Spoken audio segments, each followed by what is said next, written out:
She didn't scream. She didn't run. She just whispered 3 words. And those 3 words changed everything that happened next. It was a regular Tuesday afternoon at a small roadside diner on the edge of town. The kind of place where the coffee is too strong, the booths are cracked, and everybody knows everybody. Maria had been working the lunch shift there for 2 years. She was quiet, always on time, never caused trouble. The other waitresses liked her. The regulars liked her. She kept her head down, did her job, and went home. But nobody really knew Maria, not truly. And on this particular Tuesday, that was about to matter more than anyone in that diner could have ever imagined. It started small, the way these things always do. A group of men came in around noon, loud, confident, the kind of men who walk into a room and immediately make everyone else in it feel smaller. They sat down, ordered food, and within minutes they started making comments. Little ones at first. A look here, a word there. Maria kept her composure. She smiled, refilled their drinks, and tried to keep moving. But these men weren't done. One of them grabbed her wrist as she walked past. Not hard enough to bruise, just hard enough to make a point. He leaned in close and said something to her that nobody else in the diner could hear. Whatever it was, it made the color drain completely from her face. She pulled her arm away and walked quickly to the back. The cook saw her face and asked if she was okay. She nodded, she lied. Nobody stepped in. Not the other customers. Not the staff. People kept eating their food, staring at their phones, pretending they hadn't seen anything. Because that's what people do. They look away. They tell themselves it's not their business. They wait for someone else to do something. And then the door swung open. 7 bikers walked in, full leather jackets, heavy boots, the whole thing. The kind of entrance that makes a room go quiet for just a second.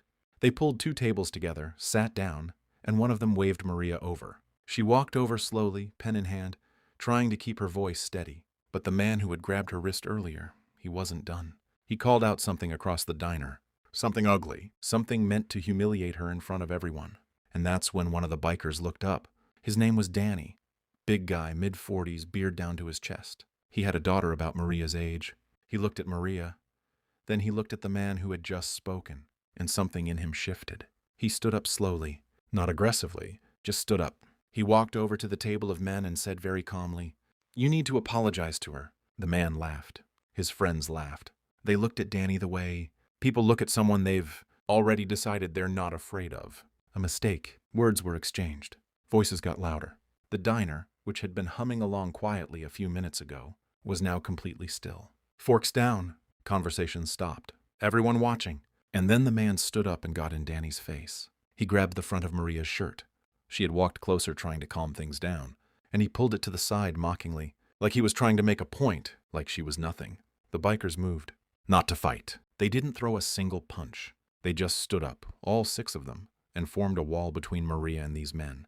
Danny gently stepped in front of her, blocking her completely. But here's the part nobody expected. When that man pulled her shirt, something became visible that changed the entire energy in that room instantly. A tattoo on Maria's collarbone. Small, simple. A name and 2 dates underneath it. Danny saw it first. He went completely still. One of the other bikers leaned forward slightly, looked at it, and took a slow step back.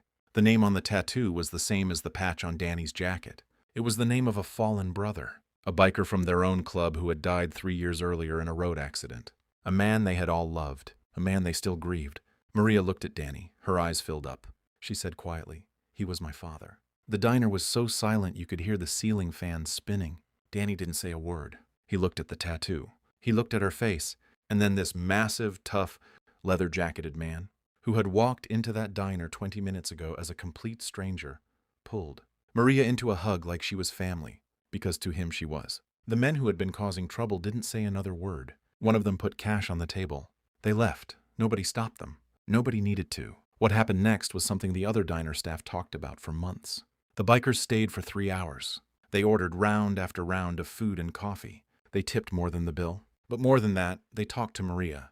They told her stories about her father. Funny ones, embarrassing ones, the kind of stories only people who truly knew someone can tell. Maria laughed and cried at the same time, holding a coffee cup with both hands, hearing things about her dad she had never known. She told them her side too, that her father had left when she was young, that they had only reconnected briefly before he died, that she had gotten the tattoo because she wanted to carry something of him with her, even if she barely knew him. She wore it on her collarbone so it would always be close to her heart.